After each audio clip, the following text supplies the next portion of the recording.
Welcome to this class of Advanced Calculus for BSc second year students. I am Dr. Priya Solomon, Associate Professor in Department of Mathematics at Government Mira Girls College, Udaipur. आज का topic of discussion रहेगा envelopes. Envelopes पर discussion का ये हमारा third lecture है।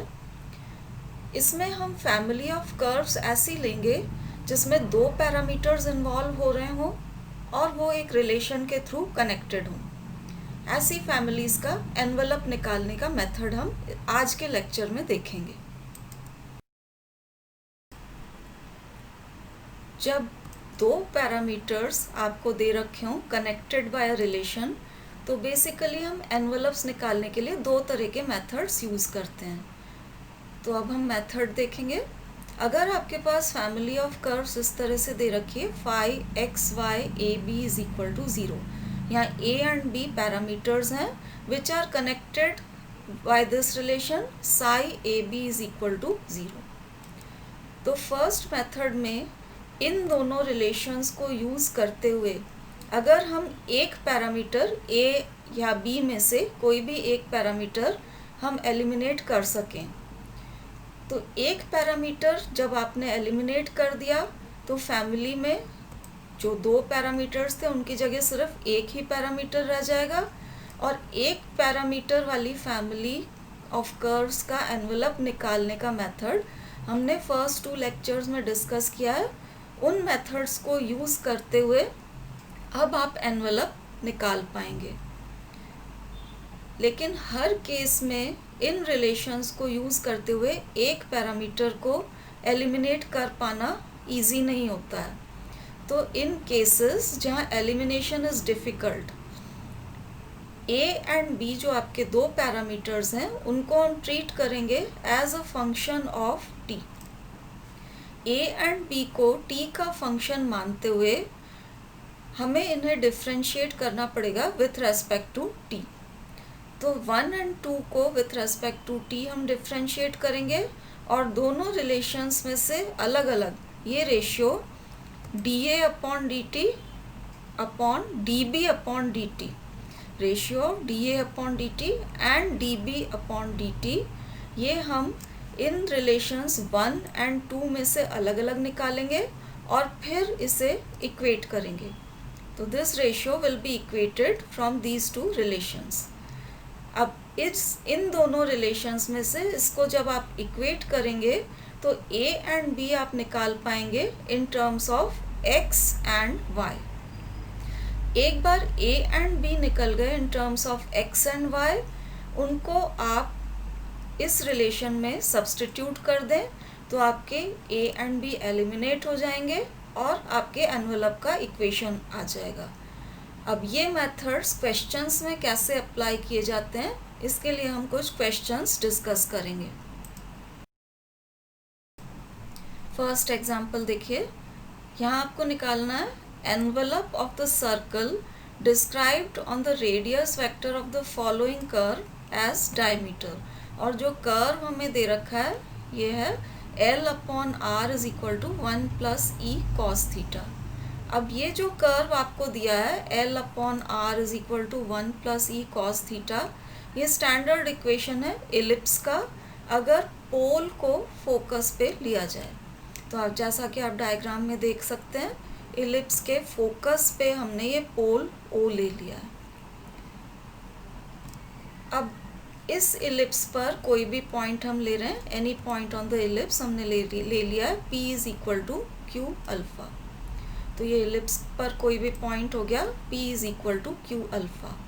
अब ये क्योंकि इलिप्स पर है इसलिए इलिप्स की इक्वेशन को सेटिस्फाई करेगा। तो इलिप्स की इक्वेशन में R is equal to q and theta is equal to alpha रखने पर ये इक्वेशन सेटिस्फाई होगी। तो ये आपकी इलिप्स की इक्वेशन थी, इसमें R is equal to q and theta is equal to alpha रखेंगे तो ये इक्वेशन सेटिस्फाई होगी।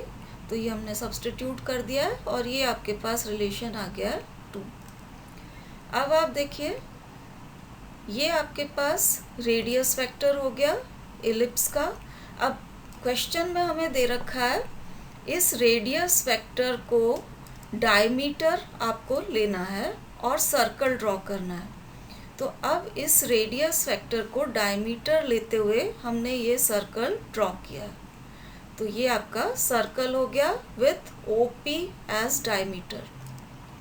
सर्कल पर कोई पॉइंट हम ले लेते हैं Q, जिसके polar coordinates R and theta ले रखे हैं।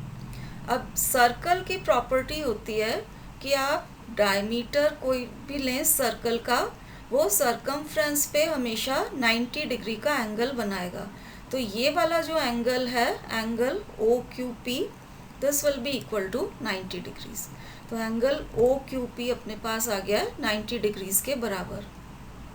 अब आप देखिए ये पॉइंट क्योंकि R थीटा था, तो ये वाला पूरा एंगल QO जो इस इनिशियल लाइन के साथ बना रही है, ये एंगल आपका थीटा होगा, और OP लाइन इसके साथ जो एंगल बना रही है, ये नीचे वाला एंगल अल्फा होगा। इसलिए ये जो बीच वाला एंगल है QOP, ये हो जाएगा थीटा माइनस अल्फा। अब ये अपने पास राइट एंगल ट्राइंगल हो गया, ये 90 डिग्रीज का एंगल है और ये एंगल थीटा माइनस अल्फा है। तो हम कॉस थीटा माइनस अल्फा निकाल सकते हैं, वो होगा बेस अपॉन हाइपोटेन्यूज। तो इस केस में बेस है OQ and hypotenuse is OP। तो ये हमने कॉस थीटा माइनस अल्फा की वैल्यू निकाली है बेस अपॉन हाइपोटेन्यूज करके राइट एंगल ट्राइंगल से।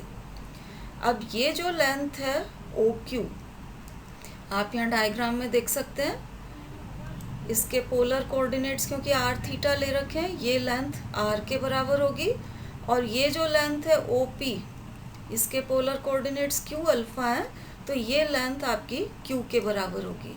तो ये वैल्यू सब्स्टिट्यूट कर दिए, OQ की लेंथ R है और ये OP को इधर राइट हैंड साइड में ट्रांसफ़र कर दिया, ये Q के बराबर है। तो आपके पास रिलेशन आ गया R is equal to Q cos theta minus alpha.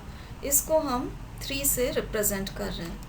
अब हम Q को एलिमिनेट करेंगे यूजिंग द रिलेशन 2।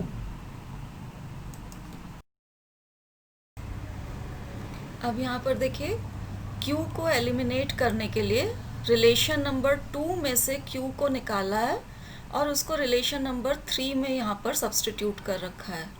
तो Q आपका एलिमिनेट हो गया है, अब सिर्फ एक ही पैरामीटर रह गया है अल्फ़ा।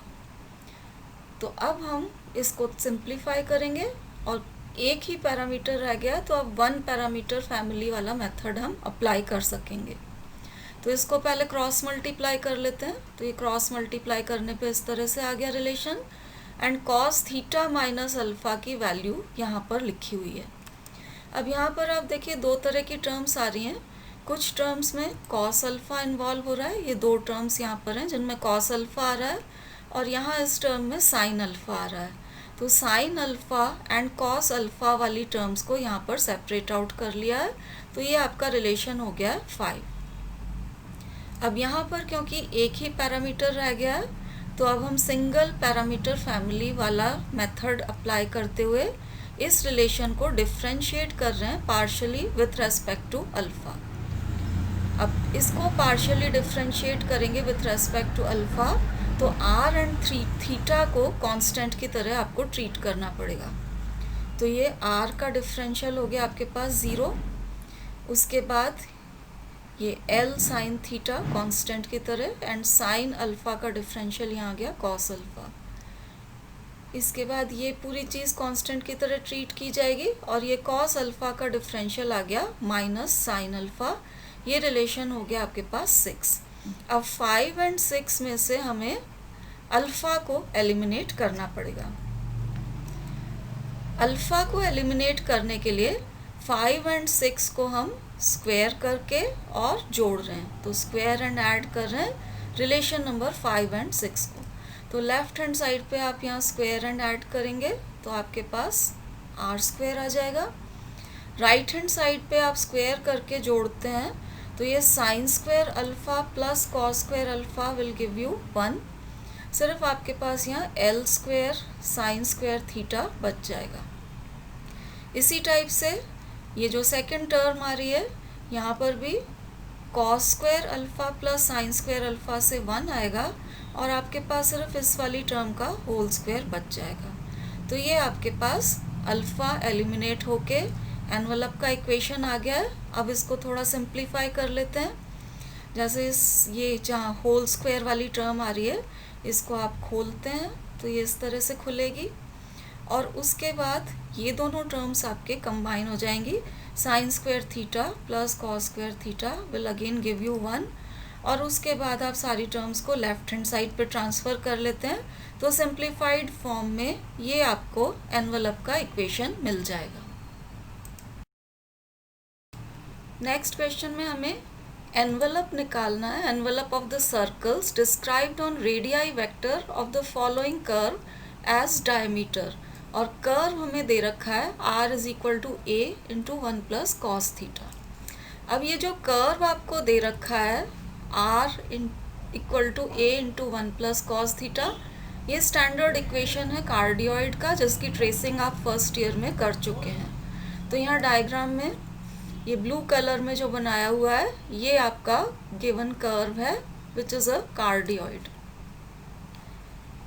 अब कार्डियोइड पर हम कोई भी पॉइंट ले लेते हैं P L अल्फ़ा, तो R is equal to L और theta is equal to alpha यहाँ लिया गया है।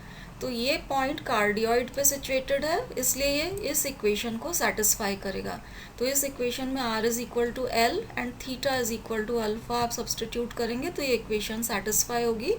तो ये आपके L अल्फ़ा पॉइंट सब्सटीट्यूट करने से ये आपका रिजल्ट 2 आ गया है। अब रेडियस वेक्टर हमें कार्डियोइड की लेनी है और सर्कल बनाना है with radius vector as diameter. तो ये देखिए P पॉइंट हमने कार्डियोइड पे लिया था, इसको O से ज्वाइन करेंगे तो ये रेडियस वेक्टर होगा, और रेडियस वेक्टर को डायमीटर मानते हुए हमने ये सर्कल ड्रॉ किया है। अब इस सर्कल पे कोई पॉइंट लिया हुआ है r थीटा। सर्कल पे क्योंकि हमने सरकमफ्रेंस पे पॉइंट r थीटा लिया है, तो सर्कल की प्रॉपर्टी होती है कि आप सर्कल का कोई भी डायमीटर लें तो सरकमफ्रेंस पे 90 डिग्री का एंगल सबटेंड करता है। तो ये वाला जो एंगल है OQP, this will be equal to 90 degree. तो अगर सर्कल पे कोई भी पॉइंट Q r थीटा है, angle OQP will be equal to 90 degrees. उसके अलावा आप देखिए ये Q पॉइंट के पोलर कोऑर्डिनेट्स r थीटा थे, तो ये जो पूरा एंगल है ये थीटा होगा। इस पॉइंट के कोऑर्डिनेट्स L अल्फ़ा थे, तो ये नीचे वाला एंगल अल्फ़ा होगा। तो ये बीच वाला एंगल जो है POQ, ये एंगल हो जाएगा आपका थीटा माइनस अल्फ़ा। तो ये एंगल थीटा माइनस अल्फ़ा हो गया। अब ये थीटा माइनस अल्फ़ा है, दिस इज़ 90 डिग्रीज। तो इस राइट एंगल ट्राइंगल में हम कॉस थीटा माइनस अल्फ़ा निकाल सकते हैं, वो हो जाएगा बेस अपॉन हाइपोटेन्यूज। तो cos theta minus alpha will be equal to base that is OQ divided by hypotenuse OP। तो ये OQ अपॉन OP ये हो गया आपका कॉस थीटा माइनस अल्फ़ा। अब OQ जो लेंथ है R के बराबर है, OP लेंथ L के बराबर है, तो इसको आप यहाँ क्रॉस मल्टीप्लाई कर देंगे तो R आ जाएगा L cos theta minus alpha, इसको हम 3 कह रहे हैं, और ये हो जाएगी आपकी इक्वेशन ऑफ द सर्कल। तो इक्वेशन ऑफ द सर्कल हो गई R is equal to L cos theta minus alpha. तो ये ऐसे सर्कल का इक्वेशन आया है जो कार्डियोइड की रेडियस वेक्टर को डायमीटर मान के खींचा हुआ है। अब यहाँ पर आप देखिए ये इक्वेशन ऑफ सर्कल जो आया है, इसका हमें एनवलप निकालना है। अभी यहाँ पर 2 पैरामीटर्स इन्वॉल्व हैं, पहला L और दूसरा अल्फ़ा। L की वैल्यू हमें इक्वेशन नंबर 2 से मिल रही है, तो इसको यूज़ करके हम L एलिमिनेट कर सकते हैं। तो यहाँ पर इक्वेशन नंबर 2 में से L अगर सब्सटीट्यूट कर दिया जाए, तो ये हमने L सब्सटीट्यूट कर दिया है, इससे एक पैरामीटर L एलिमिनेट हो गया है, और ये आपका अब सिंगल पैरामीटर फैमिली की तरह से इक्वेशन ऑफ द सर्कल आ गया है। पैरामीटर अब यहाँ पर अल्फ़ा है। अब हम इसका एनवलप निकालने के लिए प्रोसीड करेंगे। एल को एलिमिनेट करने के बाद जो इक्वेशन आई थी उसे यहाँ दोबारा लिखा हुआ है। अब ये सिंगल पैरामीटर इसमें रह गया है अल्फ़ा, तो एनवेलप निकालने के लिए हम इसको पार्शियली डिफ्रेंशिएट करेंगे with respect to alpha. Partial differentiation हो रहा है इसलिए are and theta will be treated as constants. तो ये आर का डिफरेंशियल 0 हो गया, उसके बाद ए कांस्टेंट है और इसको इस प्रोडक्ट को हम डिफ्रेंशिएट कर रहे हैं विथ रेस्पेक्ट टू अल्फ़ा। तो ये आपके पास आया first function 1 plus cos theta into differential of this with respect to alpha. तो कॉस थीटा माइनस अल्फ़ा को डिफ्रेंशिएट करेंगे तो minus sine theta minus alpha आएगा, और थीटा माइनस अल्फ़ा को डिफ्रेंशिएट करेंगे तो अपने पास -1 आएगा। तो दो नेगेटिव साइंस मिलके आपके यहाँ पर sine theta minus alpha with positive sine आ गया। तो ये first function into differential of second, फिर second function into differential of first. तो ये कॉस अल्फ़ा को डिफ्रेंशिएट करने से माइनस साइन अल्फ़ा हमें यहाँ पर मिला है। अब इसमें आप देखिए इसको मल्टीप्लाई करते हैं तो 1 into sine theta minus alpha, तो ये फर्स्ट टर्म आ गई। उसके अलावा जो प्रोडक्ट टर्म्स आएंगी आपके पास आएगा this into this minus this into this. अब ये जो बाद वाली दो टर्म्स हैं ये sign theta minus alpha cos alpha and minus cos theta minus alpha sine alpha.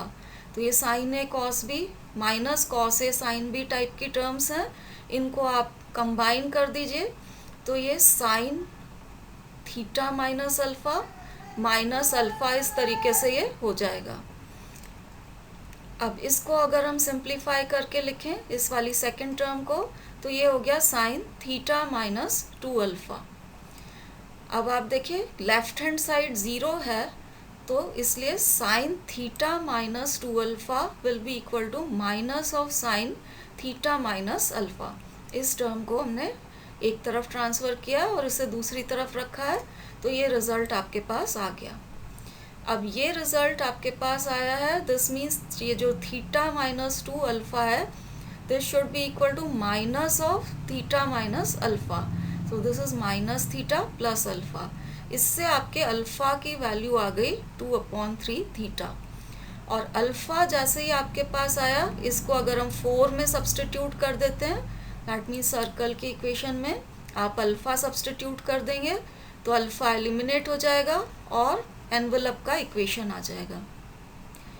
तो अब हम अल्फ़ा को सब्सटीट्यूट करेंगे इक्वेशन 4 में। तो r a into 1 plus cos alpha था तो ये अल्फ़ा सब्सटीट्यूट किया, then this is cos theta minus alpha, और इसको आप सिंप्लीफाई कर लीजिए। ये जो ब्रैकेट के अंदर वाली टर्म है ये cos 2/3 थीटा था, तो cos 2/3 थीटा को cos 2 थीटा वाला फॉर्मूला लगा के सॉल्व कर रखा है और ये सिंप्लीफाई होके आपके पास इसके बराबर आ जाएगा। तो ये आपके पास required equation of the envelope आ गया। नेक्स्ट एग्जांपल देखते हैं। यहाँ आपको निकालना है envelope of the straight line drawn through the extremities of and at right angles to the radii vector of the following curve, और कर्व हमें दे रखा है r is equal to a plus b cos theta. तो diagram में आप देखिए, मान लीजिए ये कर्व है आपका r is equal to a plus b cos theta. इस पर अगर हम कोई पॉइंट लेते हैं p l अल्फ़ा, तो r is equal to l and theta is equal to alpha curve की इक्वेशन को सेटिस्फाई करेंगे। तो p अल्फ़ा एल अल्फ़ा अगर कर्व पर कोई पॉइंट है, ये आपके कर्व 1 का इक्वेशन है, इस पर अगर पॉइंट है तो यहाँ r is equal to l and theta is equal to alpha इस इक्वेशन को सेटिस्फाई करेगा। इसको हमने 2 से रिप्रेजेंट कर रखा है। अब हमें स्ट्रेट लाइन जो क्वेश्चन में चाहिए वो कर्व की एक्सट्रीमिटी से ड्रॉ करनी है and at right angles to the radius vector. तो ये आपका रेडियस वेक्टर हो गया, ये this is the radius vector, क्योंकि P हमने पॉइंट लिया था कर्व पे इसलिए this is the radius vector. अब हम यहाँ से एक लाइन खींच रहे हैं जो कि रेडियस वेक्टर के राइट एंगल्स पर है। तो ये आपकी लाइन हो गई perpendicular to the radius vector and passing through the point P. इस लाइन पे हम पॉइंट ले लेते हैं Q, that is r theta. अब इस वाले ट्राइंगल को अगर आप देखते हैं तो ये क्योंकि हमने परपेंडिकुलर लाइन खींची है, ये एंगल 90 डिग्रीज का होगा. Q के polar coordinates r and theta थे, तो ये जो पूरा एंगल है ये थीटा होगा. ये P पॉइंट के polar coordinates L and alpha थे, इसलिए ये जो नीचे वाला एंगल है ये आपका अल्फा होगा. इसलिए ये एंगल हो जाएगा आपका थीटा माइनस अल्फा. तो अब ये राइट एंगल ट्राइंगल में ये एंगल 90 डिग्रीज का है, ये थीटा माइनस अल्फा अपने पास आ गया है. तो अगर हम कॉस थीटा माइनस अल्फा निकालते हैं, cos theta minus alpha will be base upon hypotenuse. तो यहाँ हमने निकाला हुआ है बेस अपॉन हाइपोटेन्यूज करके, base is OP upon OQ. This is cos theta minus alpha. अब ये जो लेंथ OP है this is equal to L, क्योंकि यहाँ P के polar coordinates L and alpha थे, इसलिए दिस लेंथ इज L. इसी तरह से Q के polar coordinates R and theta थे, इसलिए this length is equal to R. तो OP is equal to L and OQ is equal to R substitute करके ये आपके पास आ गया कॉस थीटा माइनस अल्फा. इसलिए इक्वेशन ऑफ लाइन PQ हो जाएगी L is equal to R cos theta minus alpha. अब ये जो इक्वेशन अपने पास आई है, इसका हमको ये जो लाइन का इक्वेशन आया है इसका हमें एनवलप निकालना है. यहाँ आप देख सकते हैं कि दो पैरामीटर्स इन्वॉल्व हैं इस इक्वेशन में, L एंड अल्फा. तो हम एक पैरामीटर को एलिमिनेट करेंगे. यहाँ इक्वेशन नंबर 2 में आपके पास L की वैल्यू अवेलेबल है, इसको हम सब्सटीट्यूट कर देते हैं यहाँ पे, तो आपका L एलिमिनेट हो जाएगा और ये आपकी इक्वेशन इस फॉर्म में आ जाएगी. इसको हम 3 कह रहे हैं. अब इसमें हम थोड़ा सिंप्लीफिकेशन कर रहे हैं. कॉस थीटा माइनस अल्फा को आप इस तरह से लिख सकते हैं और ये b कॉस अल्फा को राइट हैंड साइड पे ट्रांसफ़र कर दिया है. उसके बाद कॉस अल्फा की दो टर्म्स जो आ रही हैं, पहली ये और दूसरी ये, इन दोनों को एक साथ लिया हुआ है, तो ये कॉस अल्फा वाली टर्म आ गई. और साइन अल्फा एक ही जगह था, तो ये साइन अल्फा वाली टर्म हमने अलग कर दी है. ये आपकी इक्वेशन आ गई है जिसको हम 4 से रिप्रेजेंट कर रहे हैं. अब ये रिप्रेजेंट कर रही है फैमिली ऑफ स्ट्रेट लाइन्स. अब इसमें एक ही पैरामीटर रह गया है अल्फ़ा. तो 1 पैरामीटर फैमिली के लिए जो मेथड हम यूज़ करते थे उसको यूज़ करते हुए अब हम एनवलप निकालेंगे. अब इसको हम डिफ्रेंशिएट कर रहे हैं partially with respect to alpha. A constant है, ए का डिफरेंशियल 0 रहेगा. कॉस अल्फ़ा को डिफ्रेंशिएट किया तो this is minus sine alpha. और क्योंकि ये पार्शियल डिफ्रेंशिएशन हो रहा है, थीटा एंड आर भी कांस्टेंट की तरह से ट्रीट किए जाएंगे, तो ये पूरी ब्रैकेट वाली क्वांटिटी कांस्टेंट की तरह यहाँ पर हमने लिख दी है. अब आर साइन थीटा पूरा कांस्टेंट एंड साइन अल्फ़ा को डिफ्रेंशिएट करके ये कॉस अल्फ़ा अपने पास आ गया है. अब इन दोनों इक्वेशंस में से अल्फ़ा को हमें एलिमिनेट करना है. उसके लिए हम दोनों को स्क्वायर करके जोड़ेंगे. तो स्क्वायर एंड ऐड कर रहे हैं इक्वेशंस 4 एंड 5 को. तो लेफ्ट हैंड साइड में आप स्क्वायर करके जोड़ेंगे तो a square plus 0 square will give you a square. यहाँ पर इन दोनों टर्म्स में r cos theta minus b common है. Cos square alpha plus sine square alpha will give you 1. तो अपने पास r cos theta minus b का होल स्क्वायर आ गया. इसी तरीके से ये जो सेकंड वाली टर्म है, दोनों में sign square alpha plus cos square alpha will give you 1 और इसका स्क्वायर हमने यहाँ पर लिख दिया है. तो ये आपके पास अल्फ़ा एलिमिनेट होके एनवलप का इक्वेशन आ गया है. अब इसे थोड़ा सिंप्लीफाइड फॉर्म में हम पुटअप करेंगे. तो ये जो होल स्क्वायर वाली टर्म है इसे खोला हुआ है, ये 3 टर्म्स आपके पास आई. उसके बाद ये r square sine square theta and r square cos square theta को आप कंबाइन कर दीजिए. तो sine square theta plus cos square theta combine होके 1 आ जाएगा. सिंपली आर स्क्वायर रह जाएगा और ये ए स्क्वायर को भी एक ही तरफ ट्रांसफ़र कर लिया है, तो सिंप्लीफाइड फॉर्म में ये अपने पास आ गया है एनवेलप का इक्वेशन। अगले क्वेश्चन में हमें निकालना है एनवेलप ऑफ द सर्कल जिसका सेंटर सिचुएटेड है रेक्टेंगुलर हाइपरबोला पे। रेक्टेंगुलर हाइपरबोला का इक्वेशन हमें दे रखा है x square minus y square is equal to a square. तो सर्कल का सेंटर इस पे सिचुएटेड है एंड सर्कल जो है it passes through the origin. तो ऐसा अगर सर्कल है जिसका सेंटर रेक्टेंगुलर हाइपरबोला पे है और जो ओरिजिन से गुजर रहा है, हमें प्रूव करना है कि ऐसे सर्कल्स की फैमिली का जो एनवेलप है दैट इज़ द लेमनिस्केट, जिसका इक्वेशन हमें प्रूव करना है कि एनवेलप जब आप निकालेंगे तो envelope is given by this equation. तो सबसे पहली बात आप देखें कि यहाँ हमें दे रखा है कि centre of the circle is situated on this rectangular hyperbola.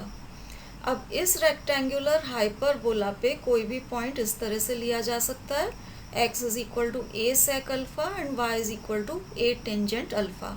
आप x square minus y square करेंगे तो ए स्क्वायर कॉमन निकलेगा, sec square alpha minus tangent square alpha will be equal to 1 और ये राइट हैंड साइड आपके पास ए square आ जाएगी। इसलिए centre क्योंकि इस पे सिचुएटेड है, सेंटर के कोऑर्डिनेट्स इस फॉर्म में लिए जा सकते हैं क्योंकि ये कोऑर्डिनेट्स हमेशा इस इक्वेशन को सेटिस्फाई करेंगे। अब सर्कल का सेंटर अगर इसके बराबर है तो सर्कल के इक्वेशन को हम इस फॉर्म में लिख सकते हैं। अगर सेंटर x1 y1 होता है तो सर्कल का equation x minus x1 square plus y minus y1 square is equal to r square. तो ये हमने इक्वेशन ऑफ द सर्कल लिख दिया, इसको 1 कह रहे हैं। अगली कंडीशन जो हमें क्वेश्चन में दे रखी है कि जो आपका सर्कल है ये ओरिजिन से गुजरता है, तो circle passes through the origin 0 0, इसलिए x is equal to 0 and y is equal to 0 इस सर्कल की इक्वेशन को हमेशा सेटिस्फाई करेंगे। तो यहाँ अगर x इज इक्वल टू 0 और y is equal to 0 substitute कर दिया जाए तो आपके पास लेफ्ट हैंड साइड में a square sec square alpha plus tangent square alpha बच जाएगा and this will be equal to r square. तो ये हमारे पास आर स्क्वायर की वैल्यू आ गई। आर स्क्वायर की वैल्यू हम यहाँ सब्सटीट्यूट करेंगे तो आपको सर्कल का इक्वेशन इस तरह से मिल गया। लेफ्ट हैंड साइड 1 की हमने एज सच रखी है, राइट हैंड साइड में ये हमने सब्सटीट्यूट कर दिए आर स्क्वायर की वैल्यू। तो ये आपका फैमिली ऑफ सर्कल्स का इक्वेशन आ गया है। अब क्योंकि हमें एनवेलप का जो इक्वेशन निकाल के प्रूव करना है, पोलर फॉर्म में प्रूव करना है, अभी ये हमारा जो सर्कल का जो इक्वेशन आया है ये कार्टेशियन फॉर्म में क्योंकि यहाँ x एंड y आ रहे हैं। एनवेलप का इक्वेशन क्योंकि पोलर फॉर्म में निकाला जाना है तो इस इक्वेशन को हम पोलर फॉर्म में पहले चेंज करेंगे। उसके लिए x को r cos theta and y is equal to r sin theta हम पुट करेंगे इस इक्वेशन में, उससे हमें मिलेगा सर्कल का इक्वेशन पोलर फॉर्म में। तो ये सर्कल का इक्वेशन अपने पास ऑलरेडी था, इसको पोलर में चेंज करने के लिए x को r cos थीटा पुट किया हुआ है यहाँ पर और y is equal to r sin theta यहाँ पुट किया हुआ है। r स्क्वायर की जो वैल्यू हमने निकाली थी उसको यहाँ पर सब्सटीट्यूट किया हुआ है। तो ये आपकी इक्वेशन हो गई पोलर फॉर्म में। इसको आप सिंप्लीफाई करेंगे, यहाँ होल स्क्वायर आ रहा है फर्स्ट 2 टर्म्स में, तो इनको स्क्वायर करके ऐड करते हैं। तो ये r square cos square alpha added to r square sine square alpha will give you r square. उसके बाद प्रोडक्ट टर्म आएगी 2ar cos theta sec alpha, तो 2ar cos theta sec alpha और इसमें से आपके पास प्रोडक्ट टर्म आएगी minus 2ar sine theta tangent alpha, तो 2ar दोनों में से कॉमन निकाला हुआ है और ये आपके पास साइन थीटा टेंजेंट अल्फा आ रहा है। इसके स्क्वायर से ए स्क्वायर सेक स्क्वायर अल्फा और यहाँ से ए स्क्वायर टेंजेंट स्क्वायर अल्फा जो आएगा ये राइट हैंड साइड पे वाली टर्म से कैंसिल हो रहा है, तो ये कैंसिल होके राइट हैंड साइड पे 0 अपने पास रह जाएगा।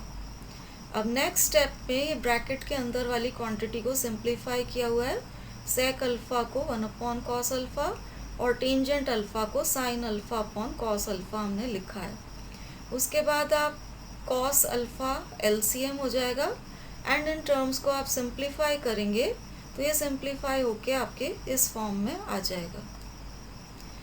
इसमें से आर स्क्वायर कॉस अल्फ़ा और ये -2AR sine theta sine alpha, ये वाली जो टर्म थी इनको एक साथ रखा है क्योंकि सिर्फ इन्हीं में आपका पैरामीटर अल्फ़ा इन्वॉल्व हो रहा था। और ये वाली जो टर्म है इसको हमने राइट हैंड साइड पे ट्रांसफ़र कर दिया है। तो ये आपके पास आ गई है इक्वेशन नंबर 2। ये रिप्रेजेंट कर रही है आपके फैमिली ऑफ सर्कल्स का इक्वेशन। अब यहाँ पर क्योंकि एक ही पैरामीटर अल्फ़ा इन्वॉल्व है तो सिंगल पैरामीटर फैमिली का एनवेलप निकालने का मेथड हम यूज़ करेंगे। इस इक्वेशन को पार्शियली डिफरेंशिएट कर रहे हैं with respect to alpha. Partial differentiation with respect to alpha होना है, इसलिए are and theta will be treated like constants. तो ये हम डिफरेंशिएट कर रहे हैं विथ रेस्पेक्ट टू अल्फ़ा। यहाँ फर्स्ट टर्म में आर स्क्वेयर कॉन्स्टेंट रहेगा, कॉस अल्फ़ा को डिफरेंशिएट किया तो ये माइनस साइन अल्फ़ा आपके पास आ गया। यहाँ पर -2AR and sine theta constant रहेंगे। इस साइन अल्फ़ा को आप डिफरेंशिएट करेंगे तो ये आपके पास कॉस अल्फ़ा आ गया। राइट हैंड साइड में क्योंकि अल्फ़ा है नहीं तो ये कांस्टेंट रहेगी पूरी, इसको आप डिफरेंशिएट करेंगे तो 0 आ जाएगा। अब इक्वेशन नंबर 2 एंड 3 में से अल्फ़ा को एलिमिनेट करने के लिए इनको हम स्क्वायर करके ऐड कर रहे हैं। तो जब आप स्क्वायर करके ऐड करेंगे तो इन दोनों को स्क्वायर एंड ऐड करने से sign square alpha plus cos square alpha से 1 आएगा। आपके पास केवल r⁴ यहाँ पर रह जाएगा। इसी टाइप से इन दोनों टर्म्स को आप स्क्वायर करके ऐड करेंगे तो sine square alpha plus cos square alpha will give you 1 और ये रिमेनिंग टर्म्स का होल स्क्वायर है। और ये राइट हैंड साइड वाली टर्म को हमने स्क्वायर करके, ये 0 था, इसमें ऐड किया है। अब इसको सिंप्लीफाई कर लेते हैं। तो ये जो बाद वाली दोनों टर्म्स हैं इसमें से 4a² r² कॉमन निकाला है। Cos square theta minus sine square theta will give you cos 2 theta.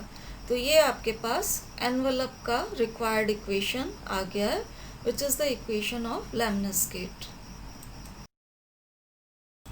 2 parameters वाली फैमिली ऑफ कर्व्स का एनवेलप निकालने के लिए 2 मेथड्स आपको बताए थे। तो आज के लेक्चर में हमने फर्स्ट मेथड को यूज़ किया है जहां हम एक पैरामीटर को एलिमिनेट कर रहे हैं और उसके बाद सिंगल पैरामीटर फैमिली वाला मेथड यूज़ करके एनवेलप निकाल रहे हैं। लेक्चर के अगले पार्ट में हम ऐसी प्रॉब्लम्स डिस्कस करेंगे जहां 2 पैरामीटर्स इन्वॉल्व होंगे लेकिन एक को इजीली एलिमिनेट कर पाना पॉसिबल नहीं होगा। तो ऐसी प्रॉब्लम्स आप जो हमने सेकंड मेथड डिस्कस किया था उसके अकॉर्डिंग सॉल्व की जाएंगी, तो वो हम लेक्चर के नेक्स्ट पार्ट में डिस्कस करेंगे। So this is all for today. Thank you for watching.